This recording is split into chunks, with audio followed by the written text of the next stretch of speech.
सोलापुरात ठाकरे सेनेला धक्का. 2 माजी आमदार एक जिल्हा प्रमुख करणार शिंदे गटात प्रवेश. सोलापूर शहर जिल्ह्यातील उद्धव ठाकरे शिवसेनेला मोठा धक्का बसलेला असून त्यांचे माजी मंत्री उत्तम प्रकाश खंदारे, जिल्हा प्रमुख अमर पाटील आणि माजी आमदार शिवशरण पाटील हे तिन्ही नेते उपमुख्यमंत्री एकनाथ शिंदे यांच्या शिवसेनेत प्रवेश करणार असल्याची खात्रीशीर माहिती असून त्या पार्श्वभूमीवर ठाकरे सेनेने अमर पाटील आणि उत्तम प्रकाश खंदारे यांची पक्षातून हकालपट्टी केल्याचे पत्र काढले आहे. तर अमर पाटील, शिवशरण पाटील व उत्तम प्रकाश खंदारे हे येथे गुरुवारी शिवसेनेत प्रवेश करणार असल्याचे समजले.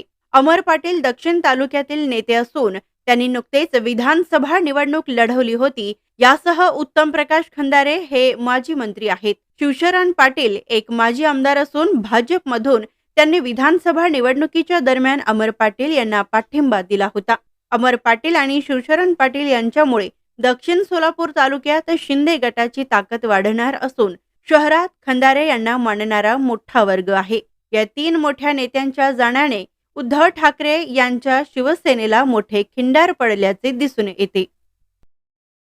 Subscribe now and press the bell icon. Never miss an update.